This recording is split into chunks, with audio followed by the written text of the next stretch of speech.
Welcome to Clear Path to English. My name is Chaitanya Kiran. I am here to guide you on your English learning journey. By the end of this video, you will discover the secret to natural fluency. How to express the same idea in different ways by using just 5 tenses. Let's begin our journey together. English ఫ్లూయెంట్గా మాట్లాడాలంటే ముందుగా మనకు English పదాలు తెలిసి ఉండాలి. అసలు ప్రశ్న, ఎన్ని పదాలు తెలిస్తే మనం ఇంగ్లీష్ ఫ్లూయెంట్గా మాట్లాడగలం? నిజానికి ఎన్ని పదాలు తెలిసాయి అన్నదానికంటే ఆ పదం మనం ఎంత బాగా నేర్చుకున్నాం అన్నదే ముఖ్యం. ఒక పదం గురించి పూర్తిగా నేర్చుకోవడం అంటే ఆ పదం మాత్రమే కాకుండా దాని భావంతో ముడిపడ్డ ఇతర పదాలను కూడా నేర్చుకోవడం. ఇలా నేర్చుకోవడం వల్ల మన పద సంపద పెరుగుతుంది. ఇప్పుడు మనం స్పీక్ పదం యొక్క వర్డ్ ఫ్యామిలీతో ఒక పాసేజ్ చూద్దాం. Now, I am going to read the passage out loud. Please listen carefully. Only humans are capable of speech.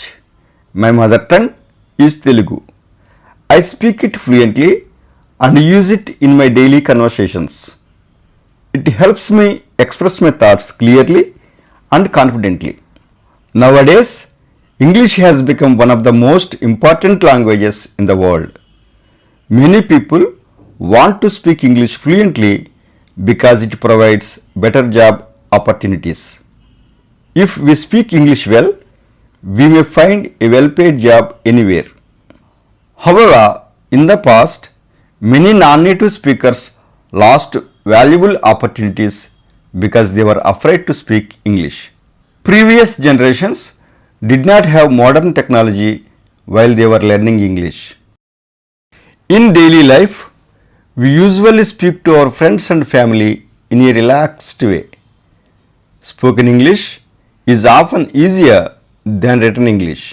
Do you feel that although you understand English well, the fear of making mistakes makes you speechless?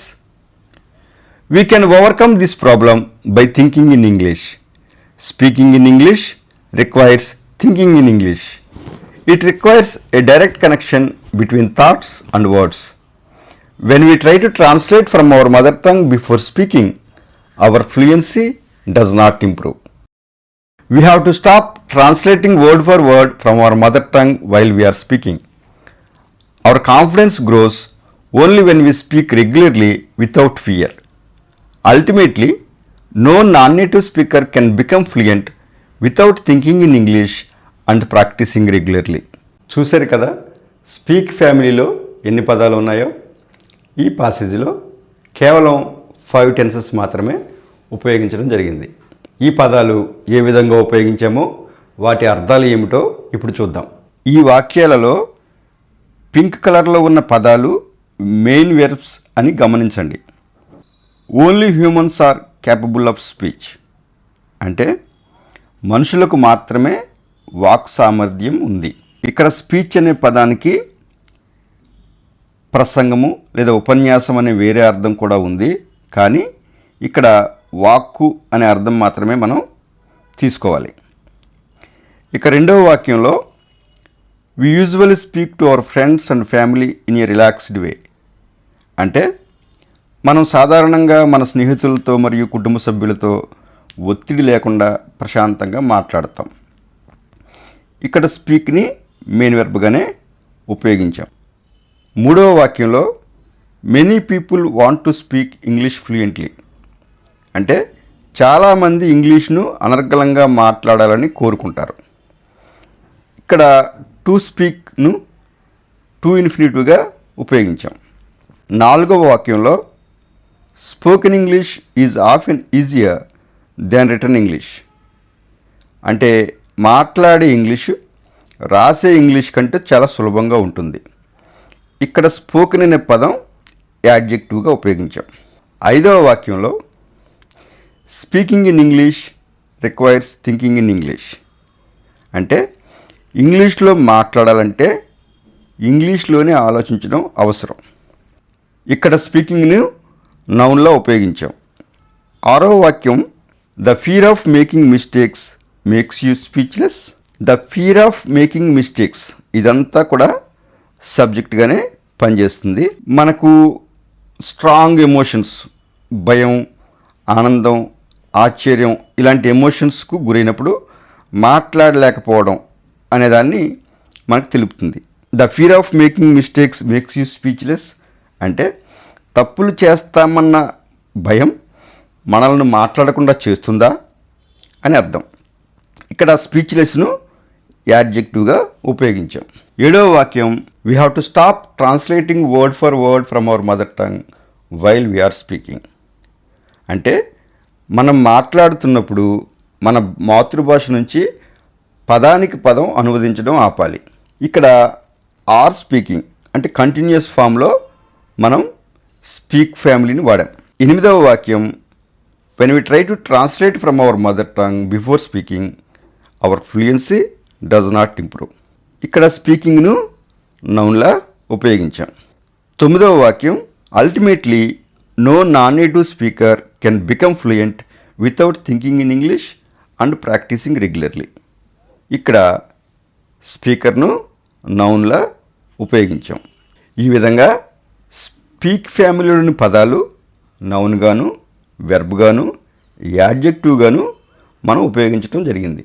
ఇప్పుడు మనం word ఫ్యామిలీలోని పదాలన్నీ తెలుసుకోవడం వల్ల మరొక ముఖ్యమైన ఉపయోగం చూద్దాం. ఇలా ఊహించండి, someone has given a great speech. మీ friend he has given a marvellous speech on stage. What do you think అని అడిగారు అనుకోండి, మీ అభిప్రాయం కూడా అదే. But you don't need to say yes you are right. There are many ways to express the same idea. ఇప్పుడు మరొక సందర్భం చూద్దాం. Speak irregular verb.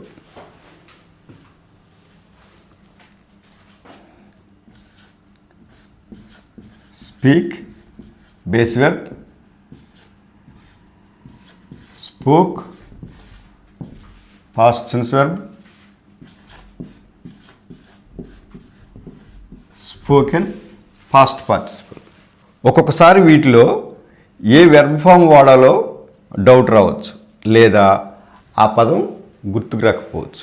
అప్పుడు మనం సైలెంట్గా ఉండిపోవాల్సిన పని లేదు. మనకు స్పీక్ వర్డ్ ఫ్యామిలీ తెలిస్తే అదే అభిప్రాయాన్ని పలు రకాలుగా చెప్పవచ్చు.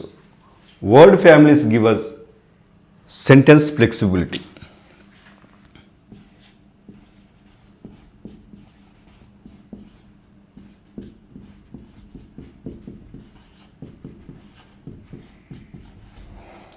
ఈ సెంటెన్స్ ఫ్లెక్సిబిలిటీ రావడానికి మనకి వర్డ్ ఫ్యామిలీ చాలా ఉపయోగపడుతుంది. అది ఎలాగో ఇప్పుడు చూద్దాం. He has spoken marvellously on stage. ఈ వాక్యాన్ని ఆ స్పీకర్ మీద మనకున్న అభిప్రాయాన్ని బట్టి, అభిమానాన్ని బట్టి అనేక రకాలుగా, అనేక స్థాయిలలో వ్యక్తపరచవచ్చు. He spoke very well. దీన్ని ఇక్కడ వెర్బ్గా ఉపయోగించాం. He gave a good speech. He delivered an excellent speech. His speech was impressive.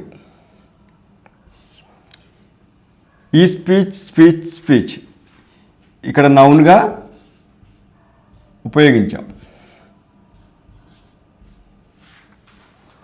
He is a great speaker. ఇది కూడా noun. He is good at public speaking. ఇది కూడా మనం నౌన్లా ఉపయోగించాం. ఇది ఇంగ్ ఫామ్, కానీ మనం దీన్ని ఇక్కడ నౌన్లా ఉపయోగించాం. He always speaks with passion and clarity. ఇక్కడ స్పీక్ని వెర్బ్లా ఉపయోగించాం.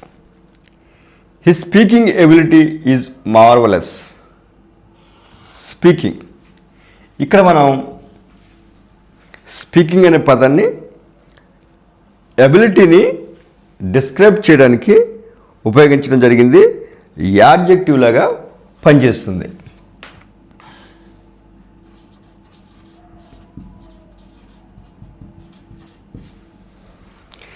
He has strong speaking skills.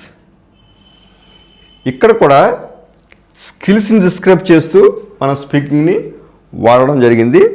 ఇది కూడా మనకి యాడ్జెక్టివ్ లాగే పనిచేస్తుంది. చివరిగా his speech made the audience speechless. ఈ స్పీచ్లెస్ అనే పదం యాడ్జెక్టివ్. చూశారు కదా, వర్డ్ ఫ్యామిలీ నేర్చుకోవడం వల్ల ఎంత ఉపయోగమో. ఇలాంటి వీడియోస్ భవిష్యత్తులో మరిన్ని చూద్దాం.